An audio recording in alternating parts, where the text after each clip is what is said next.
வணக்கம். வாங்க தயாரா இருக்கிற ஒரு அபார்ட்மெண்ட்டை பார்க்கும்போது அதோட பளபளப்பான தோற்றத்தை பார்த்து நம்மள பல பேர் மயங்கிடுறோம்.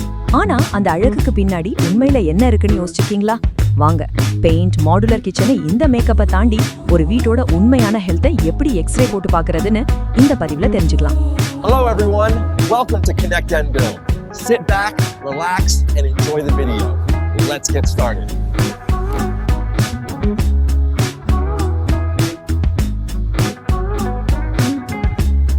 Like, share, and subscribe to Connect and Build. I have already done. Did you guys subscribe?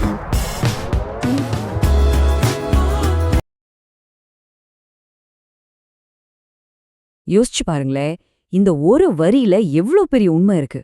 பல சமயம் ரெடியா இருக்கு, வசதியா இருக்குன்னு நாம வாங்குற ஒரு வீடு நீண்ட காலத்துக்கு பெரிய செலவு வைக்கிற பிரச்சனைகளை மறைச்சு வச்சிருக்க வாய்ப்பு இருக்கு. அதை எப்படி கண்டுபிடிக்கிறதுன்னு தான் நாம இன்னைக்கு பார்க்க போறோம். ஓகே, இன்னைக்கு நம்ம செக்லிஸ்ட்ல என்னென்ன இருக்குன்னு பாப்போம்.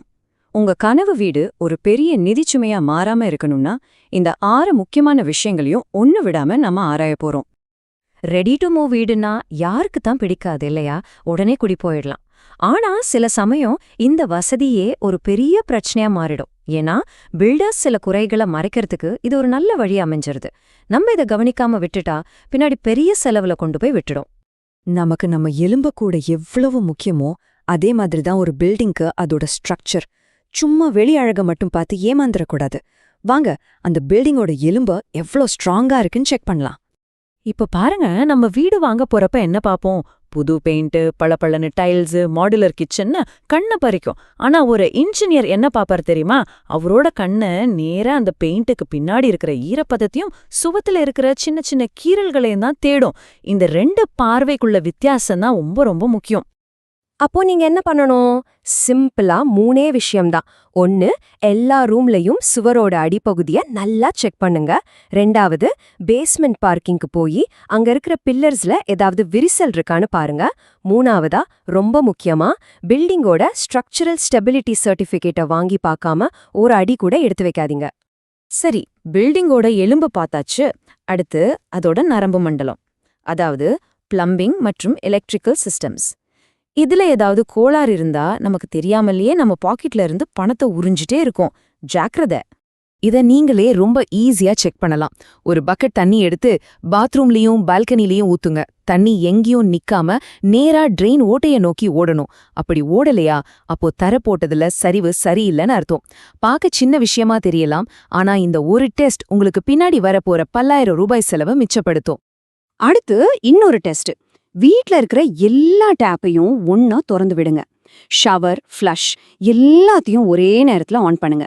அப்போ தண்ணியோட பிரஷர் டக்குன்னு குறைஞ்சா அது ஒரு பெரிய ரெட் ஃபிளாக். அந்த பில்டிங்கோட பிளம்பிங் டிசைனே சரியில்லைன்னு அர்த்தம்.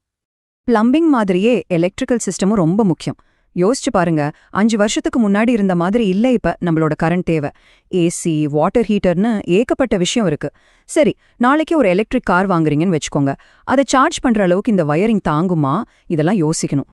உங்க வீட்டு டிஸ்ட்ரிபியூஷன் பாக்ஸை திறந்து பாருங்க. வயரிங் எல்லாம் நீட்டா பண்ணிருக்காங்களா? எம்சிபி எல்லாம் நல்ல குவாலிட்டியா இருக்கான்னு செக் பண்ணுங்க. அதோட லிஃப்ட், ஃபயர் சிஸ்டம் இதுக்கெல்லாம் லேட்டஸ்ட் சர்டிஃபிகேட் இருக்கான்னு கேளுங்க. ஞாபகம் வச்சுக்கோங்க, இந்த சர்டிஃபிகேட் எல்லாம் சும்மா ஷோகேஸ்ல வைக்கிறதுக்கு இல்ல, நம்ம பாதுகாப்புக்காக. அதனால அதெல்லாம் உண்மையிலேயே வேலை செய்தான்னு உறுதிப்படுத்திக்கணும். ஓகே, இப்ப டெக்னிக்கல் விஷயத்தையெல்லாம் விட்டுட்டு நம்மளோட டெய்லி லைஃபை பாதிக்கிற சில விஷயங்களை பாப்போம். ஏன்னா வீடுங்கிறது வெறும் செங்கலும் சிமெண்ட்டும் இல்ல, நம்ம நிம்மதியா வாழ வேண்டிய இடம். பக்கத்து வீட்ல டிவி போட்டா அந்த சத்தம் ராத்திரி உங்க தூக்கத்தை கெடுக்க கூடாது இல்லையா? அதனால 2 வீட்டுக்கும் பொதுவா இருக்கிற சுவர் வழியா எவ்ளோ சத்தம் கேக்குதுன்னு செக் பண்ணுங்க. ஜன்னல் எல்லாம் வெளியிருந்து வர சத்தத்தை தடுக்குதான்னு பாருங்க. அதோட வீட்ல காத்தோட்டம் நல்லா இருக்கானோ பாக்கணும். இல்லனா வெயில் காலத்துல வீடு அனல் கொதிக்கிற மாதிரி இருக்கும். நீங்க ஒரு அபார்ட்மெண்ட் வாங்குறீங்கன்னா வெறும் ஒரு வீட்டை மட்டும் வாங்கல, நீங்க ஒரு கம்யூனிட்டியோட ஒரு பகுதியா மாறப் போறீங்க. அதனால அந்த அசோசியேஷனோட மெயின்டெனன்ஸ், அவங்களோட பண நிலைமை எல்லாமே உங்க வாழ்க்கையிலும் தாக்கத்தை ஏற்படுத்தும். அசோசியேஷன் ஆஃபீஸ்க்கு போய் கடைசி 1 வருஷத்தோட மெயின்டெனன்ஸ் ரெக்கார்டை வாங்கி பாருங்க. உதாரணத்துக்கு, ஒரு பம்ப் ரிப்பேர்னு கம்ப்ளைண்ட் கொடுத்தா எவ்வளோ சீக்கிரம் சரி பண்றாங்க? பவர் கட் ஆனா ஜெனரேட்டர் உடனே ஆன் ஆகுதா? இதையெல்லாம் கேட்கறது உங்க உரிமை, உங்க கடமையும் கூட. இது ரொம்ப ரொம்ப முக்கியம். அசோசியேஷனோட அவசரகால நிதின்னு ஒன்னு இருக்கும். அதுக்கு பேரு சிங்கிங் ஃபண்ட். அதை பத்தி கண்டிப்பா கேளுங்க. ஒருவேளை அதுல போதுமான பணம் இல்லைன்னா என்னாகும் தெரியுமா? திடீர்னு லிஃப்ட் ரிப்பேர் ஆயிடுச்சு, இல்ல பெரிய பைப்லைன் உடைஞ்சிடுச்சுன்னா அந்த லட்சக்கணக்கான ரூபாய் செலவு உங்க தலையில தான் வந்து விழும். இது உங்களோட மாச பட்ஜெட்டை காலி பண்றது மட்டும் இல்ல, உங்க மொத்த ஃபினான்ஷியல் பிளானிங்கே குலைச்சிடும். அது நமக்கு ஒரு சேஃப்டி நெட்டா இருக்கணுமே தவிர புதுசா ஒரு பாரமா மாறிடக்கூடாது. சரி, இப்போ நாம பார்த்த எல்லாத்தையும் வச்சு உங்க கடைசி கட்ட பாதுகாப்பு என்னவா இருக்கணும்னு பார்க்கலாம். இதுதான் உங்க ஜீவித கால முதலீட்டை காப்பாத்த போற கடைசி ஆனா ரொம்ப முக்கியமான ஸ்டெப். அப்போ மொத்தத்துல விஷயம் இதுதான். ஒரு இன்ஜினியர் மாதிரி நீங்களே அந்த வீட்டை முழுசா ஆய்வு செய்யுங்க.